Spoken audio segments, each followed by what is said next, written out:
Hello dear student, chapter 3 का physics के question number 28 है। कह रहा है दो प्रोटॉनों के बीच की दूरी 1.0 - 10 है। यदि उन्हें मुक्त कर दिया जाए तो एक दूसरे के बहुत दूर हो जाने पर प्रत्येक की गतिज ऊर्जा कितनी होगी। यदि एक प्रोटॉन को स्थिर रखकर केवल दूसरे को मुक्त किया जाए तब उसकी गतिज ऊर्जा क्या होगी। देखिए क्या कह रहा है दो प्रोटॉन है, मान लीजिए दोनों पर प्लस की आवेश है, एक दूसरे से 1.0 - 10 की दूरी पर है। उन्हें मुक्त कर दिया जाए तो एक दूसरे के बहुत दूर हो जाने पर प्रत्येक की गतिज ऊर्जा कितनी होगी। अगर मान लीजिए इन दोनों को एक दूसरे से बहुत दूर कर दें, मतलब स्वतंत्र कर दें, तो उनकी गतिज ऊर्जा कितनी होगी ये आपको बताना है। तो देख लीजिए, तो गतिज ऊर्जा का फार्मूला क्या होता है। गतिज ऊर्जा हमारी क्या हो जाएगी, पहली स्थिति में जब एक दूसरे से बहुत दूर कर देंगे तो गतिज ऊर्जा हमारी क्या होगी 1/4 pi epsilon q square upon r. ठीक,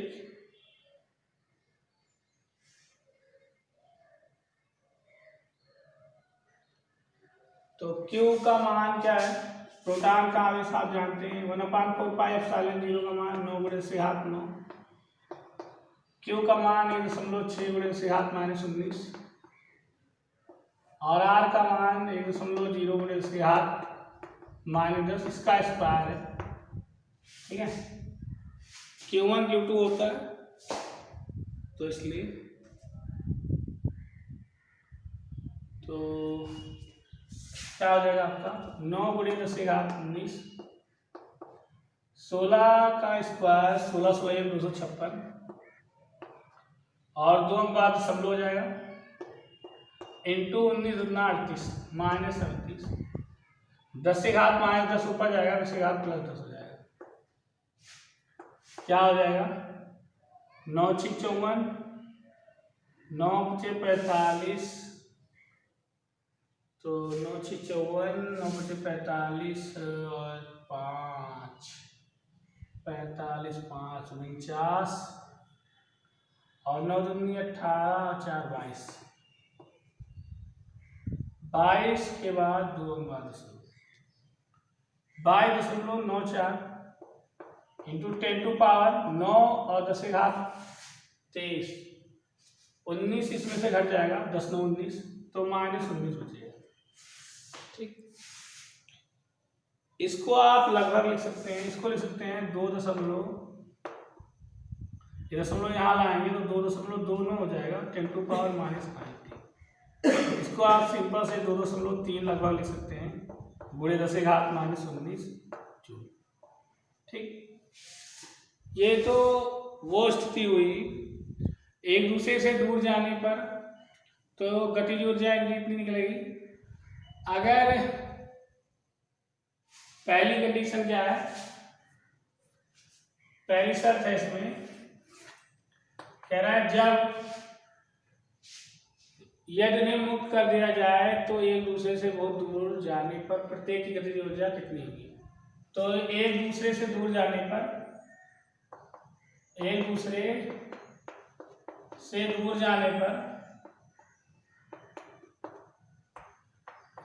प्रत्येक की गतिज ऊर्जा, ये तो टोटल गतिज ऊर्जा होगी, प्रत्येक की गतिज ऊर्जा क्या होगी U बराबर, यहाँ K बराबर कर दीजिए U/2, तो इसका आधा हो जाएगा 13.3 गुणे 10⁻, ये यहाँ लाएंगे तो 18 बचेगा, 10⁻−18 बटा 2 से काटेंगे तो 2 × 2 और 15 × 30, ये हो जाएगा आपका 1.15 इंटू 10⁻18 और जूल इसका होता है मात्रा। ठीक है, ये हो जाएगा पहली स्थिति में। दूसरा क्या कह रहा है, दूसरी स्थिति क्या है इसकी, कह रहा है कि अगर एक प्रोटॉन को हम रोक लें, स्थिर कर लें और दूसरे को मुक्त कर लें, अगर एक को रोक कर दूसरे को स्थिर कर लें तो वो कितनी दूर जाएगा, तो इसका वो दुगना हो जाएगा। तब क्या होगा, दूसरी स्थिति क्या कह रहे हैं, एक को रोककर एक प्रोटॉन को रोककर दूसरे को मुक्त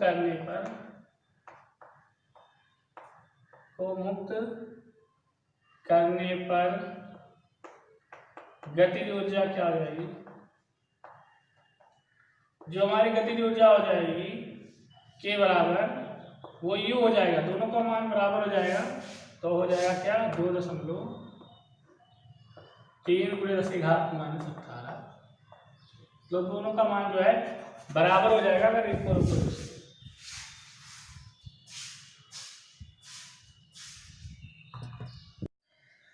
क्वेश्चन नंबर 29 है, कह रहा है +Q, +2Q तथा +4Q कूलाम आवेश के को A मीटर भुजा वाले एक समबाहु त्रिभुज के कोनों पर रखने में कितना कार्य करना होगा, निकाय की वैद्युत स्थितिज ऊर्जा भी आपको ज्ञात करनी है।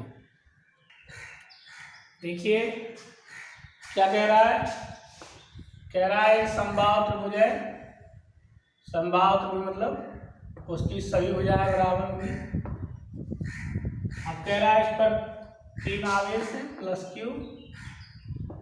+2Q और +4Q आवेश। ठीक है, तो कोनों पर रखने पर कितना कार्य करना होगा, इस आवेश को यहाँ रखने में कितना कार्य होगा, इस आवेश को कितना कार्य करना होगा इसमें। तो देखिए +Q आवेश को कोने पर रखने में किया गया कार्य W1 हमारा क्या हो जाएगा, और ये जो कार्य होगा यही इसकी स्थितिज ऊर्जा भी होगी। कार्य W होगा क्योंकि ये Q2 यहाँ अनंत पर है, तो यहाँ तक आने पर जो कार्य होगा वो 0 हो जाएगा, तो W1 हमारा जो है वो हो जाएगा 0। ठीक, +2Q आवेश को कोने पर रखने में किया गया कार्य क्या होगा, W2 यानी जो हमारा स्थितिज ऊर्जा होगा वो क्या होगा 1/4πε0। यहाँ ये आवेश +Q × 2Q अपान R तो वही है, तो क्या हो जाएगा ये 1/4πε0 2Q, यहाँ लिख देते हैं, क्या हो जाएगा 1/4πε0 2Q² हो जाएगा बटे, अब हो जाएगा आपका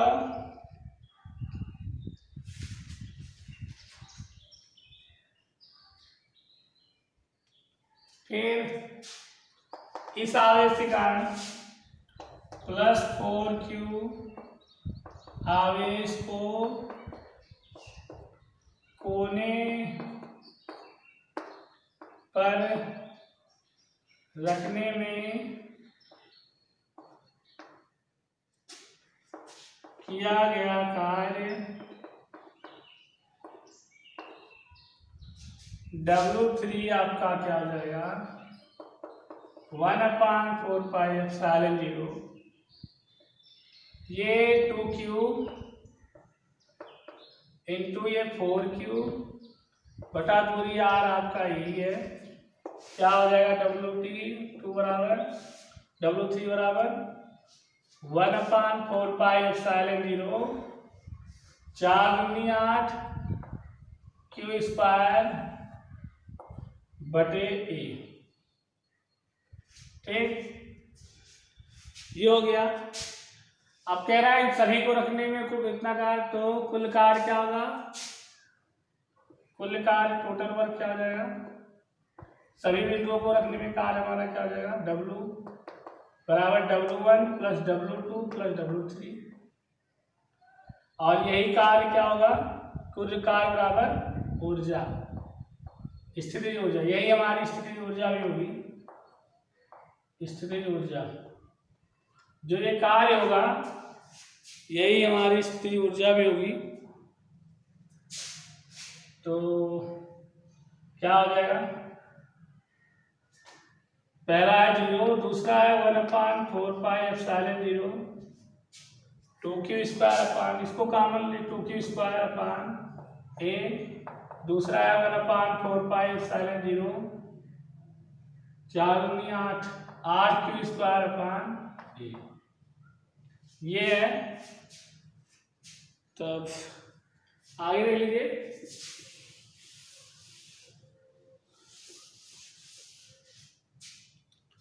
क्या हो जाएगा हमारा कार्य और स्थितिज ऊर्जा, 1/4πε0 कॉमन लीजिए, ब्रैकेट में आपका आएगा 2Q square upon A plus वो आएगा 8Q स्क्वायर अपान A,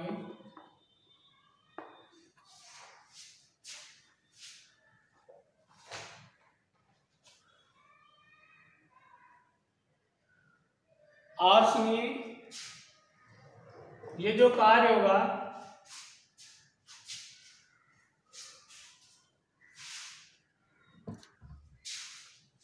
इसी प्रकार आपका W4 हो जाएगा प्लस की आगे से कार्य, इस पर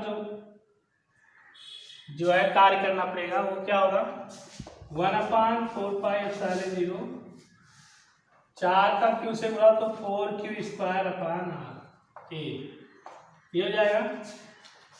इसलिए हमारा कुल कार्य क्या हो जाएगा, कुल कार्य, और यही कार्य जो है इन चारों कोणों पर स्थितिज ऊर्जा के रूप में स्थित रहेगा। तो स्थितिज ऊर्जा बराबर स्थितिज ऊर्जा बराबर क्या हो जाएगा W1 plus W2 plus W3 plus W4, तो आपका हो जाएगा 1/4πε0 सब में है, कॉमन लीजिए, W1 आपका 0 था, W2 आपका था 2Q upon 2Q square upon A, W2 आपका है, W3 आपका है, ये तो 0 हो गया, और W2 तो ये हो गया, W3 आपका है ये 8Q स्क्वायर अपान A, और W4 आपका है 4Q स्क्वायर अपान A। ठीक है, इनका एलसीएम ले लेंगे 1/4πε0 हर बराबर है, सभी ऐसे जुड़ जाएंगे, तो 8 2 10 2Q square plus 8Q square plus 4Q square कितना हो जाएगा 8 2 10 4 14 1/4πε0 14Q स्क्वायर अपान A, ये हो जाएगा कुल स्थितिज ऊर्जा या कार्य। इसको जोड़ में ले लीजिए,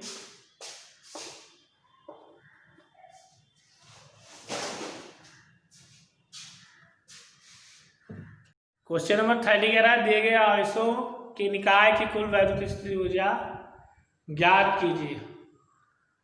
देखिए क्या दे रखा है आपको, इस फिगर में आपको कुल वैद्युत स्थितिज ऊर्जा ज्ञात करनी है। आइए देखते हैं इस क्वेश्चन को कैसे सॉल्व करते हैं। आपको कुल वैद्युत स्थितिज ऊर्जा निकालना है।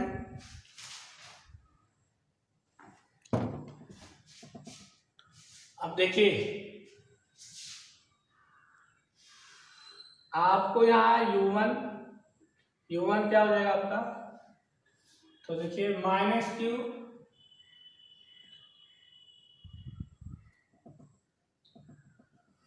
देगी कुल वैद्युत स्थिति ऊर्जा, तो माइनस क्यू और प्लस क्यू आवेश के बीच वैद्युत स्थिति ऊर्जा क्या होगी,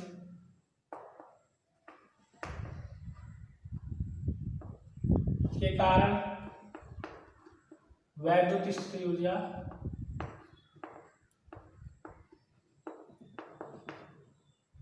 आपका U1 क्या हो जाएगा,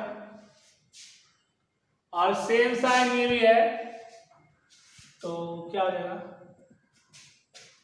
2 इंटू, कि ये दूरी समान है, आवेश बराबर, 2 इंटू 1/4πε0 और Q/R, Q1 Q2 अपान R है 2, तो क्या हो जाएगा माइनस 2 इंटू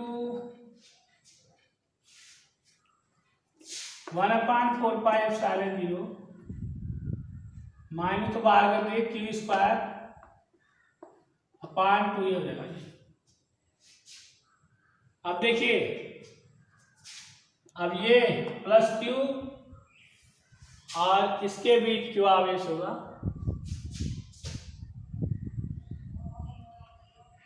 तथा प्लस Q प्लस Q के कारण वैद्युत विभव, वैद्युत स्थिति ऊर्जा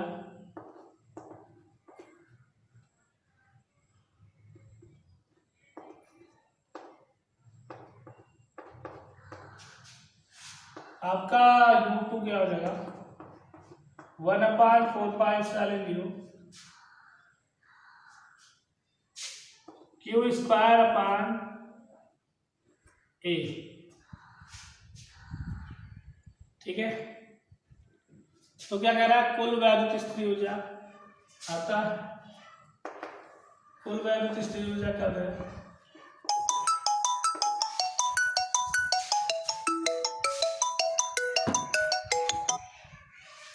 कुल वैद्युत स्थिति ऊर्जा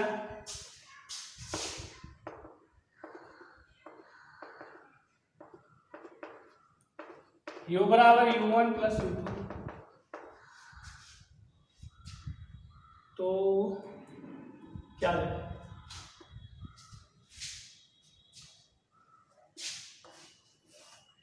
U बराबर U1, दोनों में 1/4πε0 कॉमन लीजिए, U1 में आपका कॉमन हो जाएगा -2Q², ये 2 कैंसिल हो जाएगा, -Q² अपान A, और ये आपका है प्लस Q² अपान A, तो प्लस माइनस गायब हो गया, यानी U बराबर आपका क्या आ गया 0, यानी कुल वैद्युत स्थिति ऊर्जा क्या हो जाएगा हमारा, शून्य हो जाएगा, शून्य हो जाएगा, कुल वैद्युत स्थिति ऊर्जा हमारा जो है शून्य हो जाएगा। क्योंकि एक बात देख लीजिए थोड़ा ध्यान से, ये जो है -Q और प्लस Q की दूरी 2 ये है, -Q से इस प्लस Q की दूरी 2 ये है, तो अगर इसके बीच का वैद्युत स्थिति ऊर्जा निकालेंगे तो हमारा 2 इंटू, ये दोनों बराबर है, 2 इंटू 1/4πε0 Q इंटू -Q अपान 2 होगा, तो 2 कैंसिल हो जाएगा, तो ये कैंसिल हो जाएगा हमारा, और आपके पास हो जाएगा -1/4πε0 Q² अपान A। तो अगर इन दोनों, इसमें ये आपका U1 हो गया और ये U2 हो गया आपका, इन दोनों में अगर 1/4πε0 कॉमन लेते तो माइनस में आएगा, प्लस में आएगा, और ये 0 हो जाएगा। इसका मतलब क्या हुआ कि कुल वैद्युत स्थिति ऊर्जा हमारा शून्य होगा।